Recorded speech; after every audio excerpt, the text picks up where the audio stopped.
Good day to you, Guyana, and welcome to another edition of Facing the Nation. I am Malika N.Ramsey. Thanks for joining us again. I know you missed us because we've been gone for 2 weeks. Of course, we had to take a break and have some fun too.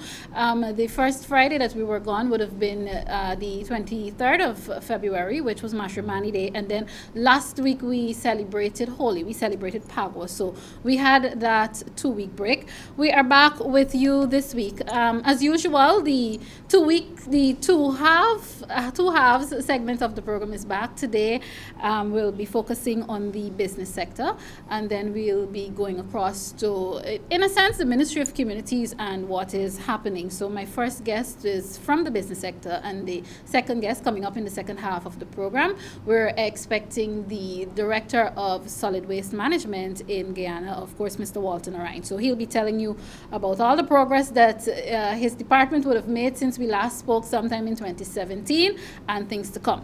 But let's get straight into the program, today's program, and we're going to deal with business. And it is my pleasure to introduce to you for the first time on this program, obviously. He's not a stranger to Guyana, but on this program, and to welcome him for the first time, the Chief Executive Officer of Go-Invest, Mr. Owen Verwey. Welcome to Facing the Nation, sir. Thank you very much, and it's a pleasure being here. Great, and it's a pleasure having you. We're happy that you accepted our invitation, and we know, I can predict that this would not be his first and only time on this program once his schedule allows. All right, lots of things are happening in our business sector. Everybody's talking about oil leak. People, you have, I like to say, you have some sudden experts. That is fine. Everybody's giving their opinion, but I'm happy that we're going to hear it from the expert today, coming from a place of fact.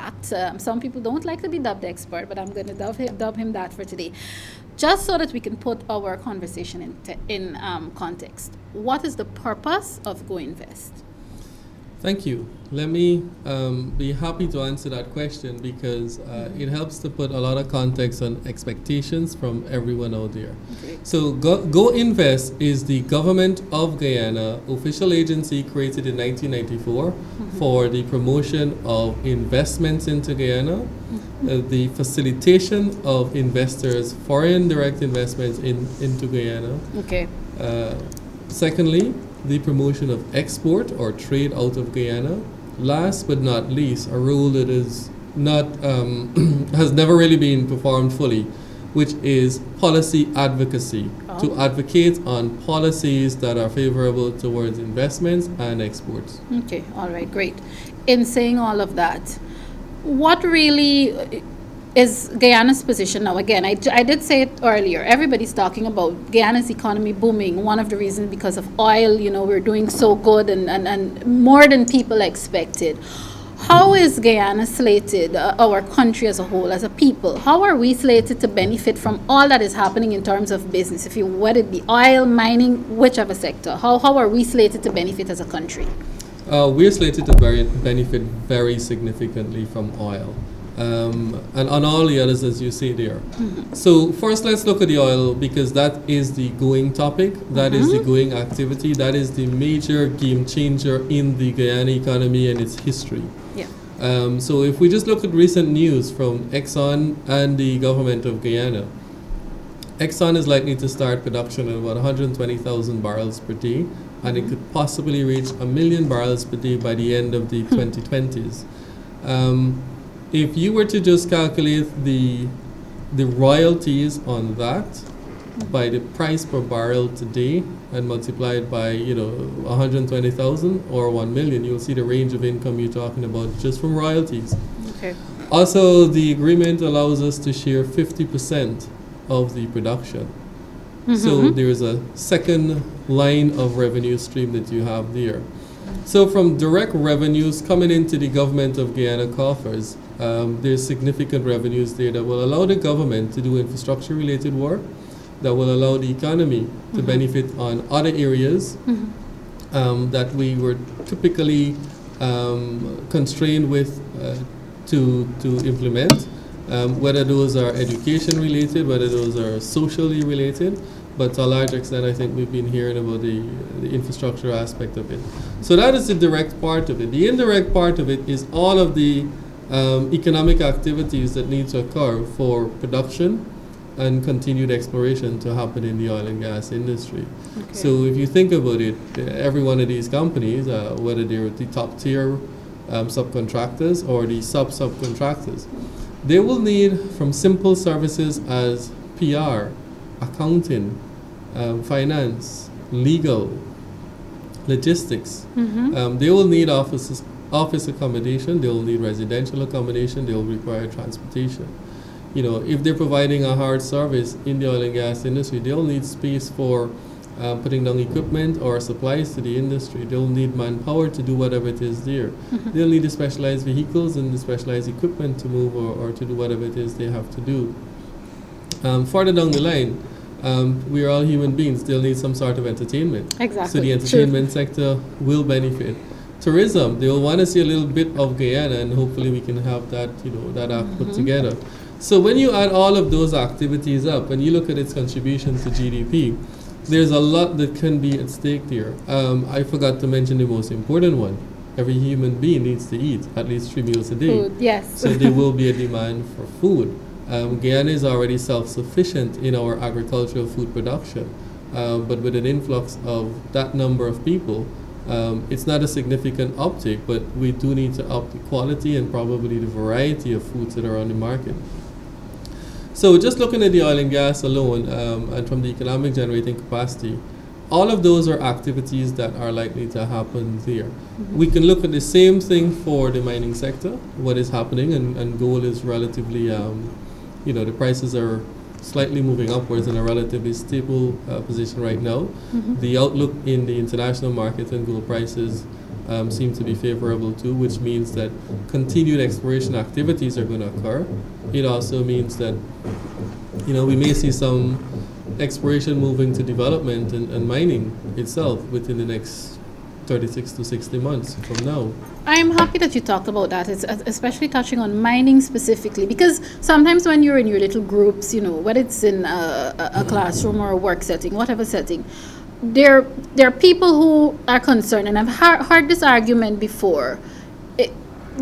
Is it the case where, or I should say, people are afraid that everybody's talking about oil, and people are afraid that resources are turned to focusing so much on oil that we possibly neglect the other sectors and industries that could help to grow our economy? Is that a concern of Go-Invest? I wouldn't say it's a concern from Go-Invest perspective in a general way like that. But what I will say is that from a Go-Invest perspective, I think we all should ensure that the other sectors of the economy are not forgotten. But we also need to look at it from a broader macroeconomic perspective, whereby you can divert some resources from one area to the other area, because those resources bring infrastructural changes and make things happen. And the example I used earlier, which is putting money from oil probably into infrastructure, will allow access and better use of lands for agriculture, even for tourism, and into the mining locations, so that it brings down the cost of exploration and development into those rural, very far rural locations. But I'm happy you mentioned that, because Ghana is an agro-based economy. We've been an agro-based economy, from the beginning of time that this country existed to now. I have been, privy to the discussions and any guidance that has been given to me is that agriculture is still a major part of Guyana's long-term focus.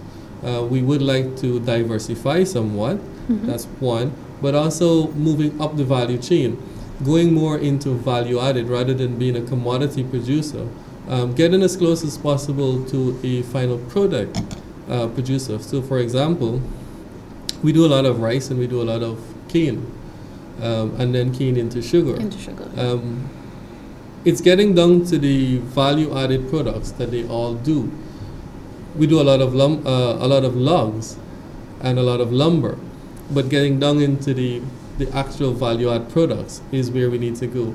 Now, for a very long time, energy cost is one of the most prohibitive factors in not allowing us to get to that level. I think the hydrocarbon developments here is one of the big advantage we need to take to ensure that the the sectors that have been primary to Guyana can get into value added. Obviously, there's gas associated with the oil discoveries. Yeah. And using those gas towards the energy production and reducing our costs so that we can compete with the other Caribbean countries and the other countries around the world will make it will make a very significant contribution to production cost overall. Okay. In terms of competing with the other countries around the world, do we actually have the potential not only to compete but become and I don't want to use breadbasket because this is when we're you're talking about agriculture, but do we have the potential to actually not only compete but in a sense surpass and be the, I mean, everybody who's a patriot wants this for Guyana, but in a sense to have our economy be the envy of maybe the rest of CARICOM? Interesting. When you become the envy, you become the target too. So you always want to know where you want to be. It's a complementary thing, and we all have to live together. We'll all be here for a very, very long time. Mm-hmm. You really want to be good at what you do, but you don't necessarily want to be the envy. Yeah. Because you'll have unnecessary things that will distract you constantly. Breadbasket of the Caribbean, we definitely have the capacity to do that. Investment in agriculture is one, but investment downstream, further down into understanding the business of agriculture. I think that's something that we're still trying to get a full handle of if you compare us to those who are producing in other areas. And the other thing is we need to look at where in agriculture we also have the competitive advantage. Okay. We've got large amount of arable lands, so you can actually go into grain and the large volume items to do it. Also, you want to go into production of things that are bringing higher returns to your investments. There's a lot of new products in the market that people are looking for. The world is becoming far more conscious of health-related issues. Yes. So people want healthy products. They want products that are using less chemicals and less additives in them. Mm-hmm. And surprisingly, in a positive way, good. We're going back to a lot of things that we thought weren't necessarily good for us. If you were to look at prices for the simple things like soursop in the market, Yeah. Breadfruit. You've got from breadfruit flour right down to the whole value chain of the breadfruit items in there. So agriculture still has significant potential, and I think from all intentions, it's still a focus from Go-Invest perspective and from a higher national planning perspective. Mm-hmm. Agriculture is there, and it will continue to be there. Tourism is also there. We have the potential for that, but our product is not sun, sand, and sea. We are a unique tourism product. We are a nature tourism market predominantly, Mm-hmm. and then we have the others to go with that. Okay, perfect. I don't want to come back to tourism in a bit, but let's just step back to oil. Earlier in the year, there was the summit, the oil and gas summit.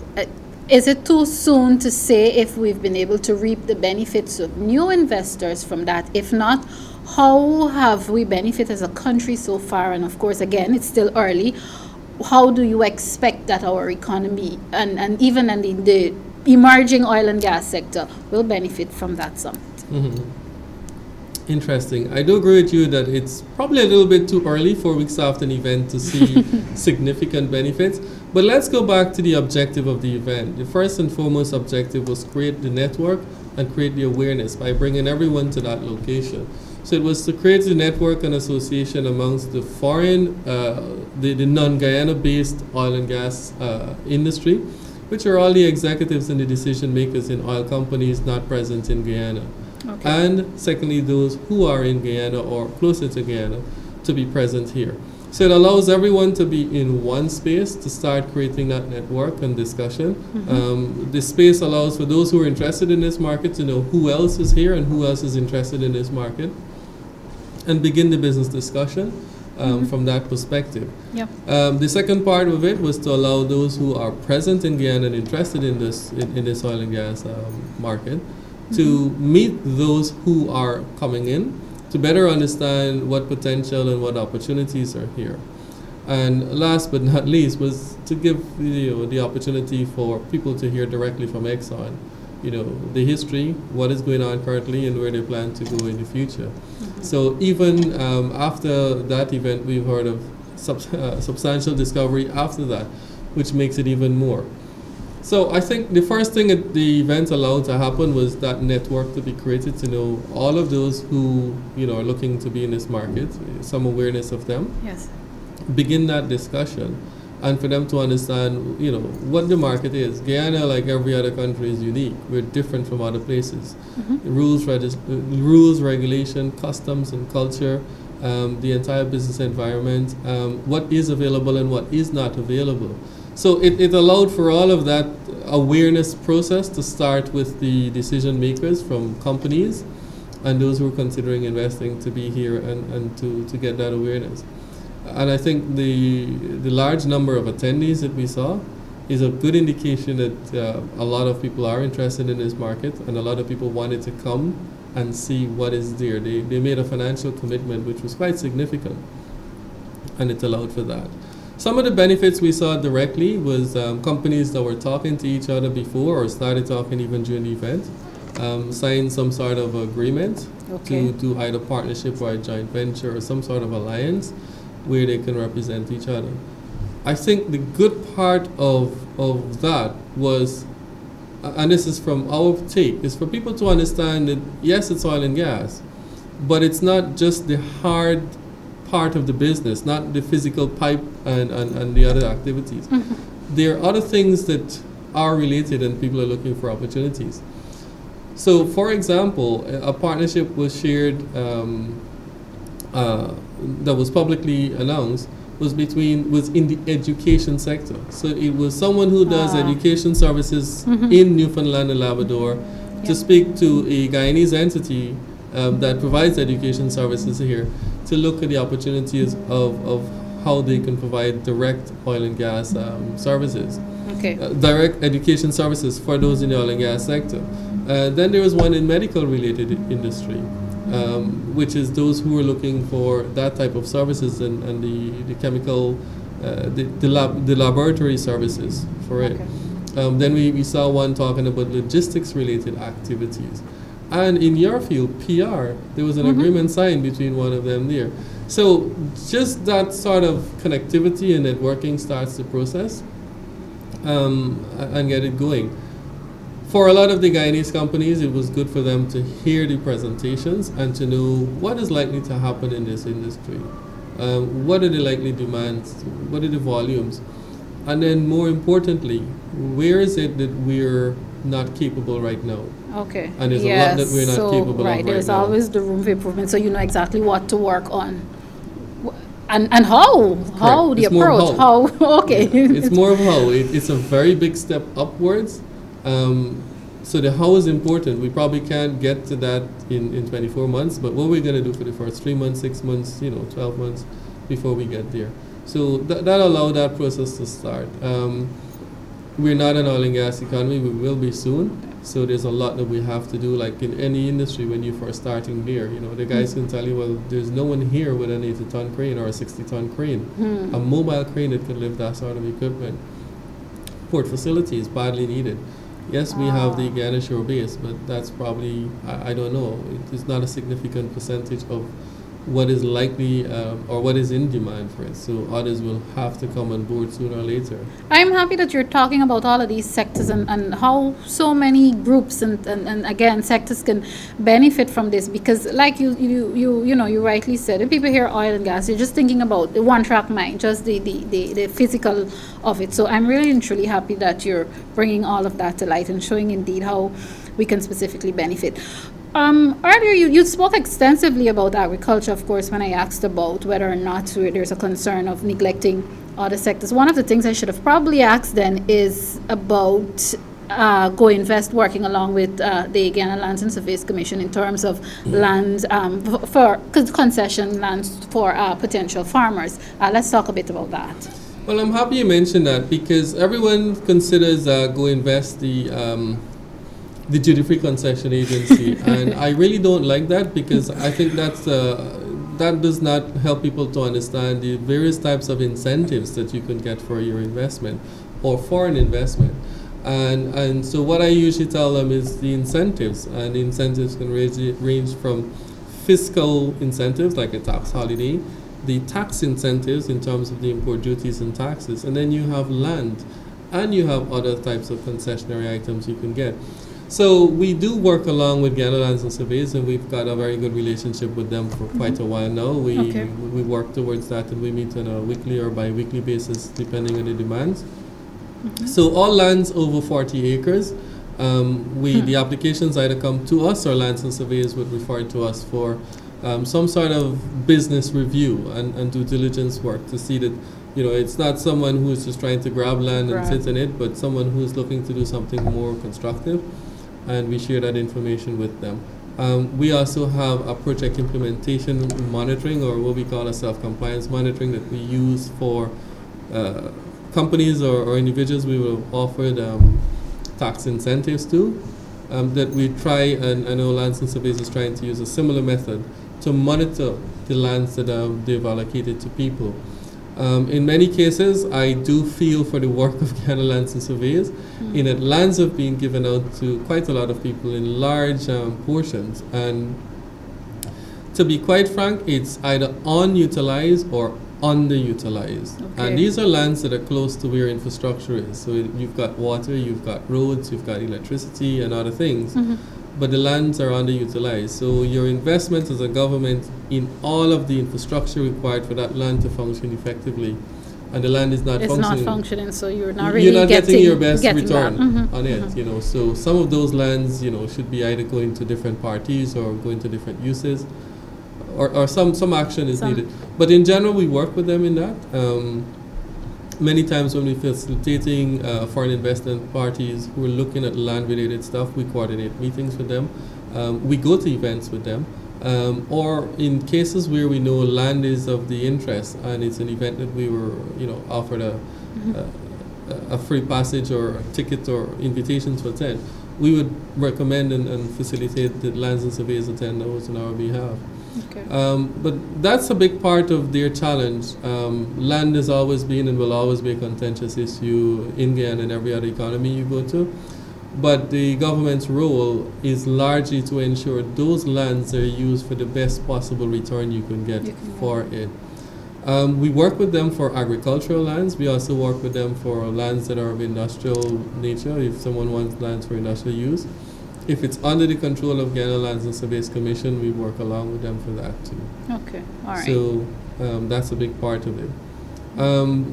But I will say that they do have a major challenge in dealing with lands that have been allocated and are either on or underutilized significantly. Okay, all right, great. And really, and truly, I think there, in terms of the underutilization of it, you're actually echoing the sentiments of the head of that body who, I heard speaking about that not so long ago. Time flies when you're learning more, and we're certainly learning about the economy. But I can't possibly not ask you about a trip, an event that you've just returned from. You've recently returned from. It's the Guyana Mining Day event. Just could you talk about that a bit? And again, it's all about benefiting Guyana and how Guyana's economy benefits. Can you talk about that for a bit? Oh, definitely. So Go-Invest, in partnership with the Ministry of Natural Resources, organized the Guyana Mining Day event in Toronto last weekend. It was at what is called PDAC, the Prospectors and Developers Association of Canada. They usually hold the annual conference and exhibition at in Toronto itself. Now, it is one of the largest, if not the largest, mining event in the world. But it's an event that largely focuses on mining finance. That's where the origin of it started. Was trying to acquire financing for investment in mining, whether it's exploration, development, or actual extraction activities related to mining. It is the largest, and I know Guyana government has had a presence there for a long time. We would like to have a more significant presence. We are a mining economy. We are a natural resource-based economy. Yes. And therefore that is it. So we hosted the Guyana Day. We had about 180 plus people attending it. Quite a few related majors or major mining companies or exploration companies in the world attended. We've had nearly all of the major companies in Guyana doing exploration or development and mining at this time. making presentations there. The event was co-sponsored between Government of Guyana and Guyana Goldfields, which they have been providing tremendous support over the years to that event and tremendous support towards promoting mining opportunities in Guyana. So we heard quite a lot, and the market was pretty interesting to hear what is going on in Guyana. I think events like these help to bring confidence to the international mining community about the prospects in Guyana and the comfort level. Investors in the mining is not just about what is there, but how easy is it for them to recover those goals? What sort of regulation you have? Is it a hostile environment or is it not a hostile environment? We were fortunate enough to have a couple of representatives from the Canadian government who spoke. Okay. We had the parliamentary secretary to the Minister of International Trade, Federal Canada, who graced the event and made a presentation to note Canada's support to Guyana and their improving position with exports to Canada from Guyana. The High Commissioner from Canada to Guyana spoke at that event too. The guest speaker was Minister of Finance, and I think that was really good for a Minister of Finance to attend an event.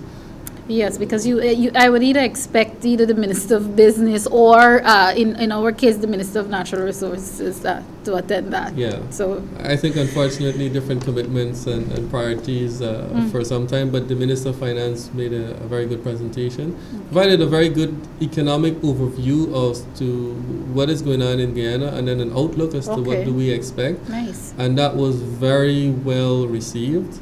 In addition to that, we had separate meetings with members of Newfoundland and Labrador government who were there, the Premier and the Deputy Minister of Natural Resources. We had a meeting separately too with the Parliamentary Secretary on, some of the works they're likely to do and their interest in the Guyana market. Some centered around oil and gas and some centered around Guyana in general. Okay. And that was really good. I think we also had discussions with the mining community privately on their concerns or areas in which they think we can assist them more, or to express their appreciation for whatever was done. Okay, perfect. Give us an idea. In my mind, I was on that trip. It's almost time for our conversation to end. Today, I know you're not happy about that. This is for Go-Invest and again, for the benefit of Guyana. I don't know if you're in a position to give specifics, but in terms of investor deals that Go-Invest would have processed last year, of course, that would have been 2017, and more or less, what is expected for the remainder of 2018? Good question. Very good question. I think there are two sides of it. We can look at what is in process, which means an investment that requires some sort of incentive or duty and tax concession largely. We can look at it from that perspective.